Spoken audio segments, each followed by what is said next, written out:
परीक्षा help channel में आप सभी बच्चों का स्वागत है।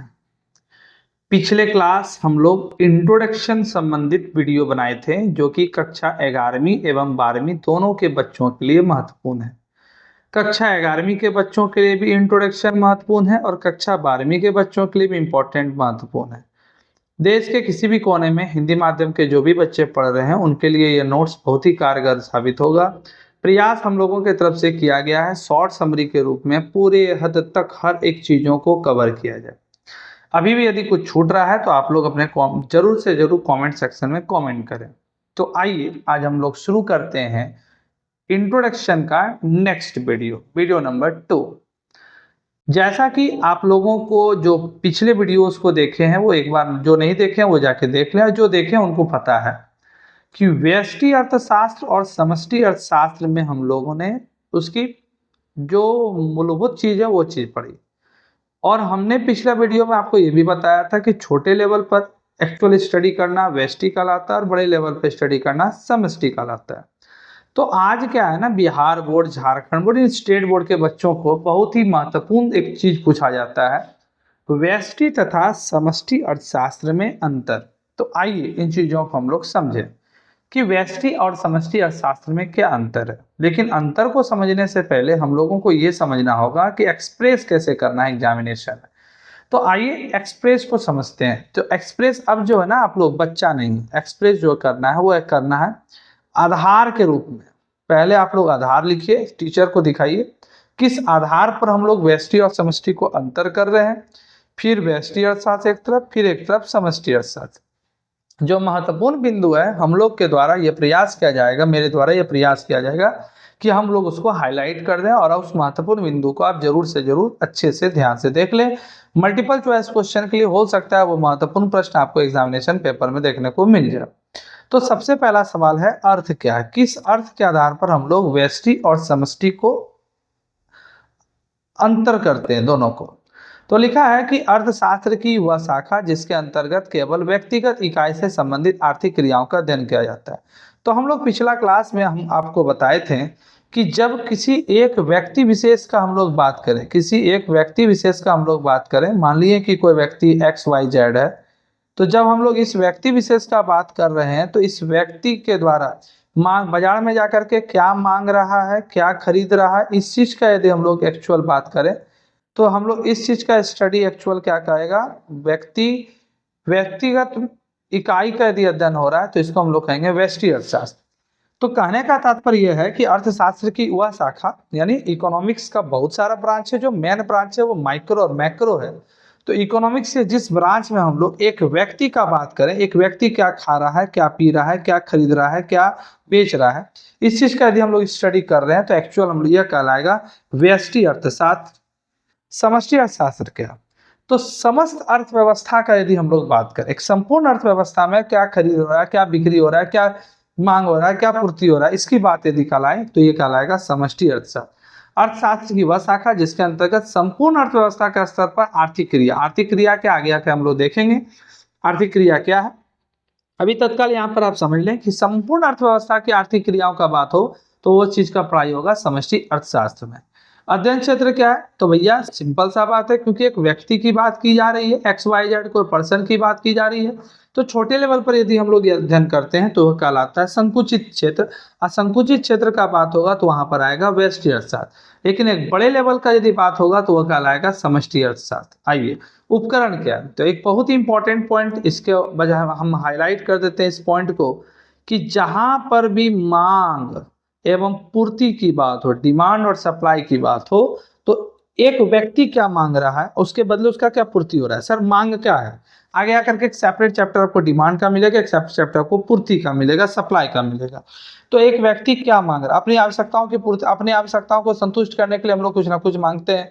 जैसे कोई सब्जी मांग रहा है, कोई फसल मांग रहा है, कोई उत्पादन, कोई खनिज लवण मांग रहा है, तो उसके बदले कोई ना कोई पूर्ति करने वाला पूर्ति कर रहा है। ठीक है, तो आइए इन चीजों को समझते हैं कि एक व्यक्ति यदि क्या कुछ मांग कर रहा है या कुछ उसके बदले कोई एक इंडस्ट्री को पूर्ति कर रहा है, तो छोटे लेवल पर यदि मांग और पूर्ति की बात हो, एक व्यक्ति विशेष पर मांग और पूर्ति की बात हो, तो 110% ये क्या कहलाएगा, माइक्रो इकोनॉमिक्स व्यष्टि अर्थशास्त्र कहलाएगा।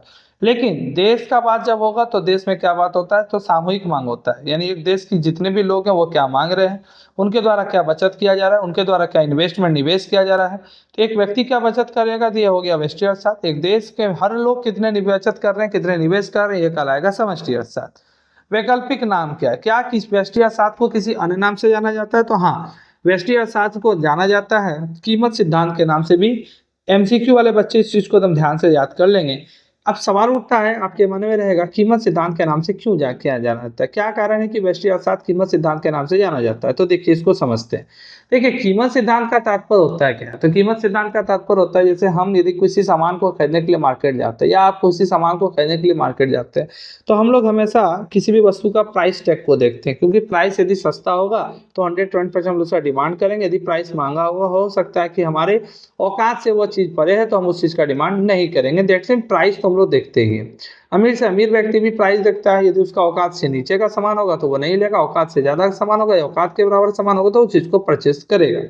तो कीमत सिद्धांत इसलिए कहा जाता है माइक्रो इकोनॉमिक्स को, व्यष्टि अर्थशास्त्र को, क्योंकि कोई भी व्यक्ति किसी भी सामान को खरीदने से पहले 100% उसके कीमत को जरूर देखता है। इसलिए छोटे लेवल पर कीमत देखा जाता है, लेकिन देश की अर्थव्यवस्था, देश की सरकार के द्वारा यदि पेट्रोल का कीमत बढ़ जाए तो ऐसा नहीं कि देश की सरकार उसको नहीं खरीदेगा, जनता के मांगों को देखते हुए देश की सरकार उसको खरीदेगा, जरूर खरीदेगा। एक व्यक्ति भले उसको छोड़ सकता है लेकिन देश की सरकार नहीं। इसलिए समष्टि अर्थशास्त्र को देखिएगा तो देश की सरकार हमेशा देखती है कि जनता को आय मिल रहा है कि नहीं, जनता का इनकम हो रहा है कि नहीं, जनता को रोजगार मिल रहा है कि नहीं। इसलिए जब भी हम समष्टि अर्थशास्त्र का बात करेंगे तो रोजगार के बारे में बात करेंगे, जब भी हम समष्टि अर्थशास्त्र का बारे करेंगे तो आय सिद्धांत के बारे में बात करेंगे।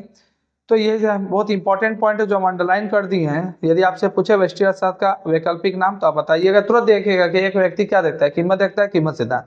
एक देश को क्या चाहिए, देश के लोगों को, देश के बच्चों को, देश की जनताओं को आय चाहिए, आय सिद्धांत के नाम से। रोजगार चाहिए, रोजगार सिद्धांत के नाम से। उत्पत्ति, ये हमेशा याद रखिएगा कि समष्टि अर्थशास्त्र से पहले व्यष्टि अर्थशास्त्र की उत्पत्ति हुई। इसके पीछे का कारण है एक व्यक्ति का स्टडी पहले हुआ होगा, फिर उसके बाद एक ग्राम, गांव का, एक समाज का, एक देश का, एक राज्य का, उसके बाद स्टडी हुआ होगा, छोटे लेवल से स्टडी स्टार्ट हुआ होगा।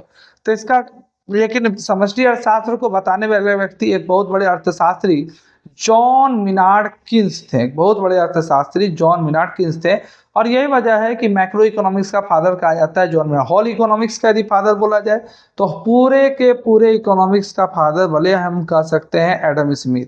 इस बात को ध्यान रखिएगा कि पूरे के पूरे इकोनॉमिक्स का फादर एडम स्मिथ है, ठीक है।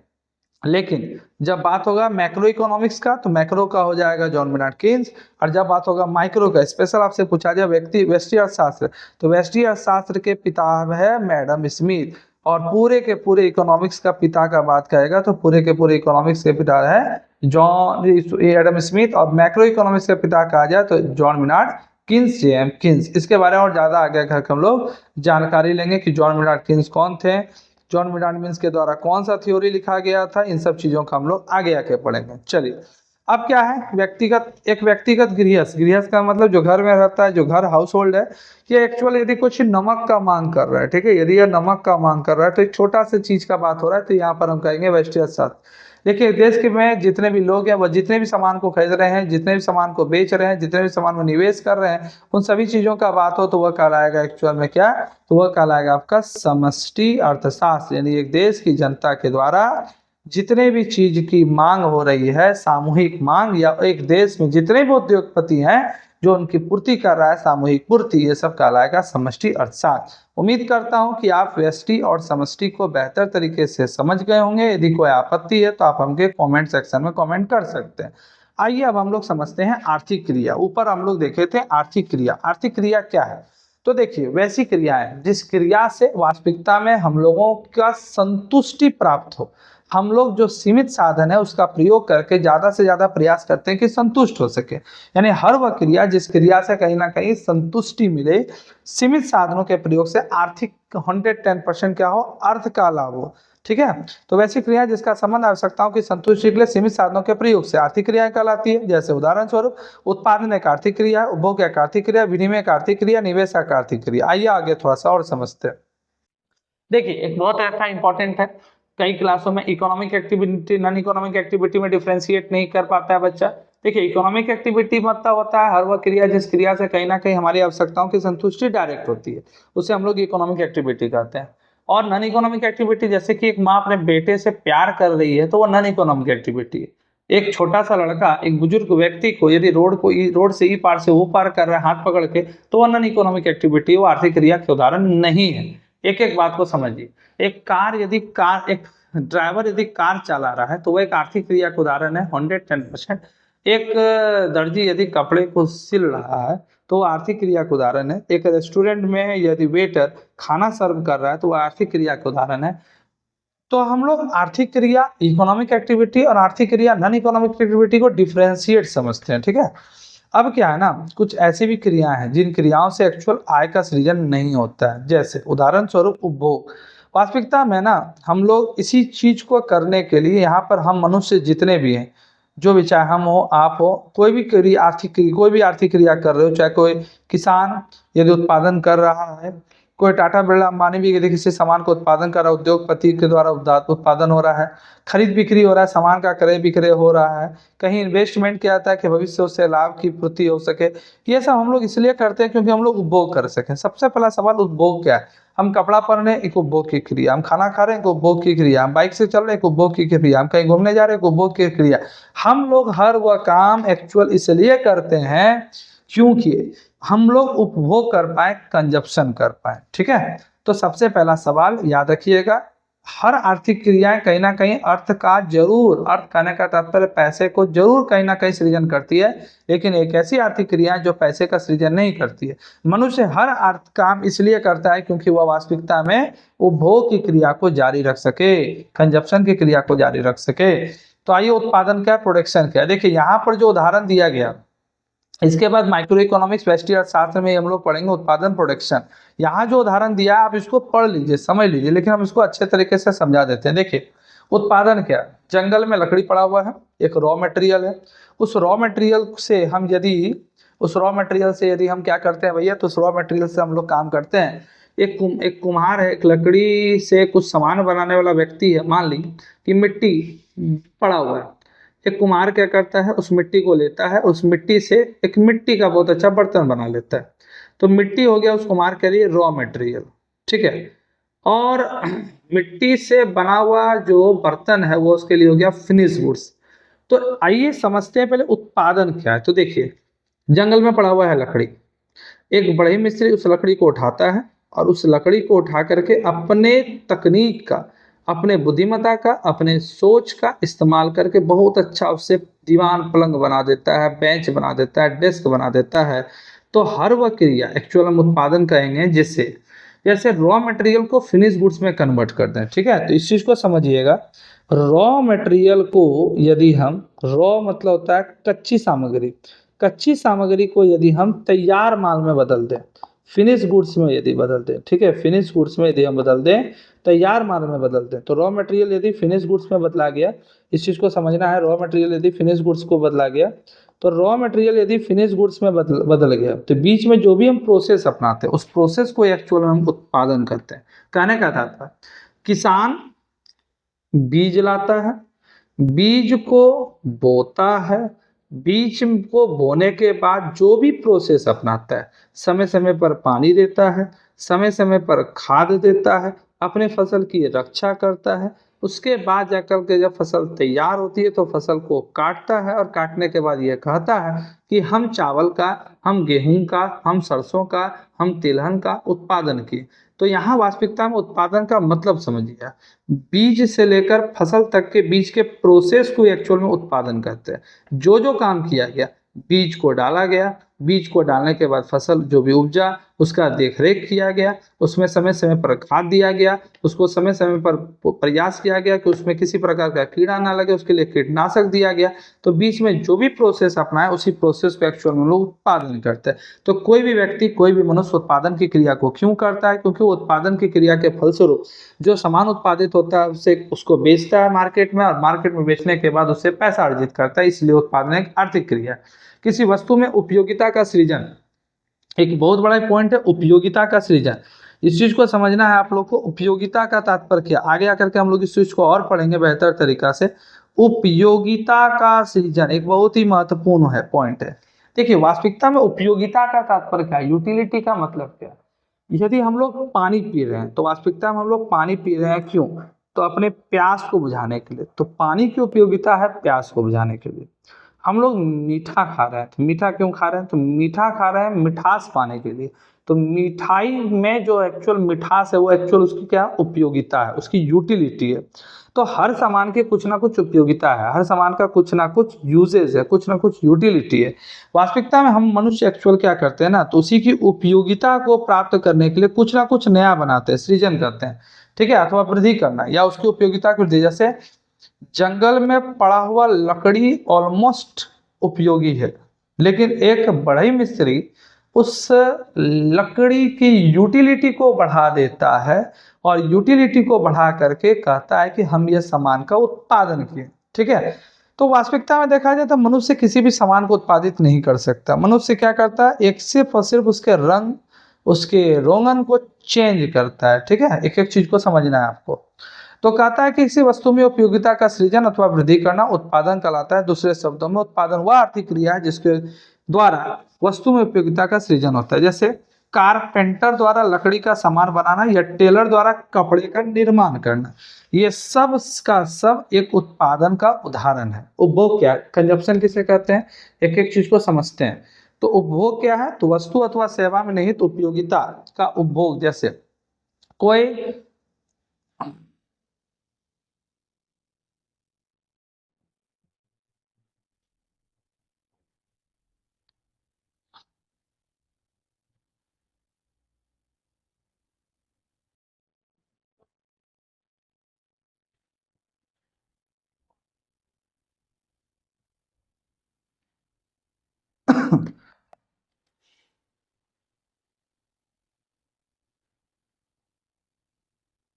देखिए उपभोग क्या है, वस्तु अथवा सेवा में निहित उपयोगिता का उपभोग किया जाना उपभोग कहलाता है। उपयोग किया जाना जैसे कपड़ा पहनना, खाना खाना, ये सब एक उपभोग है। वास्तविकता में हम लोग कपड़ा क्यों पहनते हैं, तो कपड़े का उपयोगिता क्या है, तो कपड़े का उपयोगिता है उसके अंदर जो निहित चीज है। निहित क्या है, तो उसके अंदर निहित है कि वो हमारे सर को, हमारे तन को ढकता है। खाना क्यों खाते हैं, स्वाद प्राप्त करने के लिए, ठीक है, या उसके अंदर जो मिनरल्स है, विटामिन है, उन चीजों को लेने के लिए। तो लिखा है कि वस्तु अथवा सेवा, आप शिक्षक से पढ़ते क्यों हैं, तो सेवा सेक्टर, इसलिए डॉक्टर से क्यों डॉक्टर से जाकर के इलाज क्यों करवाते हैं, तो जो उसका उपयोगिता है उस उपयोगिता को प्राप्त करने के लिए, ठीक है। अपने इलाज करवाना आपका उपयोगिता को प्राप्त करना, उसका उपयोग करना। आप पार्क घूमने जाते हैं मन को शांत रखने के लिए, तो उपयोगिता उसका क्या है, उसका उपयोग क्या, उपयोगिता का उपयोग क्या करते हैं, तो वस्तु अथवा सेवा में निहित उपयोगिता का उपयोग किया जाना उपभोग कहलाता है। फिर से रिपीट करते हैं, वस्तु अथवा सेवा। एक तो सबसे पहले वस्तु का मतलब क्या, बहुत सारे बच्चे को दिक्कत होता है, तो हम आपको बताना चाहते हैं हर वह सामान, हर वह चीज वस्तु कहलाता है जिसमें कहीं ना कहीं क्या होता है, जिसमें कहीं ना कहीं आप देखने को आपको मिलेगा वॉल्यूम होता है, डेंसिटी होता है, यानी आयतन होता है, क्षेत्रफल होता है, घनत्व होता है, जिसको अपनी ज्ञान इंद्रियों के द्वारा छू सकते हैं, वह सब का सब चीज वस्तु कहलाता है। सेवा क्या होता है, सेवा एक्चुअल है क्या, तो आइए सेवा का मतलब समझते हैं। देखिए जो वास्तविकता में आपको मिलता है, मिलने के बाद आपको फील होता है कि कुछ मिल रहा है, बट एक्चुअल आप उसको सिर्फ फील कर सकते हैं, टच नहीं कर सकते, वह चीज एक्चुअल कहलाता है सेवा। तो कपड़ा पहनना, कपड़ा एक प्रकार से हालांकि वस्तु है, खाना खाना एक प्रकार का वस्तु है, लेकिन शिक्षक से पढ़ना एक प्रकार का सेवा का उदाहरण है। तो विनिमय का एक्सचेंज क्या है, किसी वस्तु का क्रय विक्रय, आप किसी को खरीदे किसी को बेचे, ये जो क्रय विक्रय करते हो क्यों करते हो, किसी से 10 रुपया में खरीदे 12 रुपया में बेचे, तो 2 रुपया का प्रॉफिट कमाने के लिए एक प्रकार का ये आर्थिक क्रिया है। तो वस्तु एवं सेवाओं का क्रय विक्रय विनिमय कहलाता है, क्योंकि यह कार्य अधिकांश मुद्रा द्वारा संपादित होता है, इसलिए इसे कीमत सिद्धांत के नाम से भी जाना जाता है। और डिटेल एक्सप्लेनेशन करेंगे कि कीमत सिद्धांत के नाम से क्यों जाना जाता है, बस तत्काल समझिए विनिमय का एक्सचेंज क्या है। तो विनिमय का मतलब होता है क्रय विक्रय करना, खरीद बिक्री करना। निवेश इन्वेस्टमेंट का एक बात हमेशा याद रखिएगा, निवेश का तात्पर्य होता है कि जब भी कोई व्यक्ति अपने सरप्लस अमाउंट को भविष्य में लाभ कमाने के उद्देश्य से कहीं पर लगाए तो उसे एक्चुअल निवेश कहते हैं। सरप्लस अमाउंट का मतलब वो जितना भी कमा रहा है उस कमाने के बाद जो भी पैसा उसका बच रहा है एक्सपेंडिचर खर्च करने के बाद, वो एक्चुअल क्या कहलाएगा, उसका सरप्लस अमाउंट कहलाएगा। लेट्स सपोज एक उदाहरण के द्वारा हम इस चीज को समझ सकते हैं कि आपकी आवश्यकता है 1,000 रुपया और आपने कमाया 1,200 रुपया, तो स्वाभाविक सा बात आपको देखने को मिलेगा जो 200 रुपया आपके पास एक्स्ट्रा बचा, यही 200 रुपया जो है ये एक्चुअल क्या कहलाएगा, आपका सरप्लस अमाउंट कहलाएगा। तो जो बुद्धिजीवी व्यक्ति है वो 200 रुपया को कहीं ना कहीं हो सकता है आज के दौर में शेयर मार्केट में रख सकता है, म्यूचुअल फंड में रख सकता है, बैंक में एफडी करवा सकता है हर महीने का कुछ ना कुछ। वो यदि 200 रुपया का कर दे तो वास्तविकता में वो क्या कहलाएगा, निवेश कहलाएगा। क्योंकि उद्देश्य क्या है कि भविष्य में यह पैसा हमको ज्यादा मात्रा में मिले, ज्यादा मात्रा में हमको रिटर्न मिले। तो भविष्य में वस्तु एवं सेवाओं के उत्पादन में वृद्धि करने से नई परिसंपत्ति एसेट का निर्माण करना निवेश कहलाता है। या ऐसा भी हो सकता है कि हम कोई जमीन खरीद लिए, कोई वाहन खरीद लिए, यह चीज भी एक्चुअल में क्या कहलाएगा, तो निवेश कहलाएगा, इन्वेस्टमेंट। यदि वाहन इस उद्देश्य से किना गया है जिस उद्देश्य से हमको पैसा प्राप्ति हो, पैसा नहीं अपने सेल्फ कंजप्शन के लिए, यदि सेल्फ कंजप्शन के लिए तो वो एक्चुअल बात उपभोग का लगे, लेकिन हम उसको लेकर के वाहन को भाड़ा में लगा देंगे, अब भाड़ा में लगाने का उद्देश्य है वहां से भाड़ा प्राप्त करना, तो वास्तविकता में वो क्या कहलाएगा, तो निवेश कहलाएगा, इन्वेस्टमेंट कहलाएगा। तो भविष्य में वस्तु एवं सेवाओं के उत्पादन में वृद्धि करने से नई परिसंपत्ति एसेट्स का निर्माण करना निवेश कहलाता है। हम बड़ा बड़ा फ्लैट लेकर के भैया उसको रेंट में लगा रहे हैं, या हम फ्लैट को लेकर के भविष्य में यह सोच करके फ्लैट परचेस किए कि हमको इससे पैसा मिलेगा, प्रॉफिट मिलेगा, तो वास्तविकता में क्या कहलाएगा, निवेश कहलाएगा। तो एक एक चीज़ों को बारीकी से आपको समझना है, जहां आपत्ति दिक्कत हो तो इस चीज़ों से हमको एकदम 110% अवगत कराना है। तो आइए अभी हम लोग क्या क्या पढ़ें उन चीज़ों को एक बार से रिकैप कर लें। अभी हम लोग पढ़ें समष्टि अर्थशास्त्र व्यष्टि अर्थशास्त्र में अंतर हम लोग पढ़ें, उसके बाद हम लोग पढ़े आर्थिक क्रिया इकोनॉमिक एक्टिविटी क्या है, फिर हम लोग पढ़े उत्पादन क्या है, उपभोग क्या है, विनिमय क्या है, निवेश क्या है। अब हम लोग यहाँ पर देखते हैं जो कि हम लोग ऑलमोस्ट पिछला क्लास ही समझ चुके थे कि किसी भी व्यक्ति के पास यदि कुछ पैसा आता है, जैसे 1,000 रुपया हमारे पास आया, तो वास्तविकता में जो 1,000 रुपया हमारे पास आया, इन चीज़ों को आपको बारीकी से एक एक चीज़ को समझना है, ठीक है। जो 1,000 रुपया हमारे पास आया, ये वास्तविकता में 1,000 रुपया हमारे लिए क्या है, तो 1,000 रुपया हमारे लिए एक प्रकार का साधन है, दुर्लभ साधन है, ठीक है, सीमित साधन है। इस 1,000 रुपया का हमारे पास जैसे ही आया, इस 1,000 रुपया का हम क्या किए, तो 1,000 रुपया का हम लोग मान लिए पार्टी में एक्सपेंडिचर कर दिए, सेविंग खरीद कर लिए, बुक खरीद लिए, शॉपिंग कर लिए, तो वास्तविकता में ये क्या है, अनलिमिटेड जो वांट्स है हमारा उस चीज का पूर्ति के बारे में सोचे, तो सीमित साधन का और सीमित आवश्यकताओं की पूर्ति, ठीक है। तो ये दुर्लभता का, स्कार्सिटी का, जो हम लोग पिछले क्लास पढ़ चुके थे कि हर वह चीज जिसका डिमांड एक्चुअल क्या हो, बहुत ही ज्यादा हो, उसके रिस्पेक्ट में सप्लाई बहुत ही क्या हो, कम हो। डिमांड बहुत ज्यादा लेकिन सप्लाई बहुत ही कम, हर वह चीज क्या कहलाएगा, दुर्लभ कहलाएगा, इसे हम स्कार्सिटी कहते हैं। और इसी दुर्लभता के कारण हम लोग क्या करते हैं, हम मनुष्यों के अंदर एक गुण उत्पन्न होता है, चॉइस, क्योंकि हम लोग हर चीज अपने सीमित साधन से नहीं खरीद सकते हैं, इसलिए हम लोग क्या करते हैं, चुनाव की समस्या हमारे सामने प्रकट होती है कि क्या खरीदना है जो हमारे लिए बेनिफिशियल हो, कितना इस पे इन्वेस्ट करना है जो हमारे लिए बेनिफिशियल हो। तो चुनाव या चयन से अभिप्राय है उपलब्ध सीमित विकल्पों में से चुनने की प्रक्रिया। जितना भी हमारे पास विकल्प जो है उन सीमित विकल्पों से चुनने की प्रक्रिया एक्चुअल क्या कहलाएगा, चुनाव चॉइस कहलाएगा। अब एक क्वेश्चन आएगा, आर्थिक समस्या इकोनॉमिक प्रॉब्लम क्या है। तो क्योंकि वीडियो बहुत ही लंबा हो रहा है, इस वजह से आज हम इस वीडियो को यहीं पर स्टॉप करते हैं। नेक्स्ट क्लास हम यहीं से शुरू करेंगे कि मनुष्यों को, हम लोगों को आर्थिक समस्या क्यों उत्पन्न होती है, इकोनॉमिक प्रॉब्लम क्यों जनरेट होती है। तो दुर्लभता उम्मीद है कि आपको समझ में आ गया होगा। चुनाव क्यों करते हैं, क्योंकि हमारे पास साधन सीमित है, सीमित साधनों से हम हर चीज की आवश्यकता की पूर्ति नहीं कर सकते, इस वजह से हम लोग चुनाव की प्रक्रिया को अपनाते हैं, चुनाव की अभिक्रिया को अपनाते हैं, ठीक है।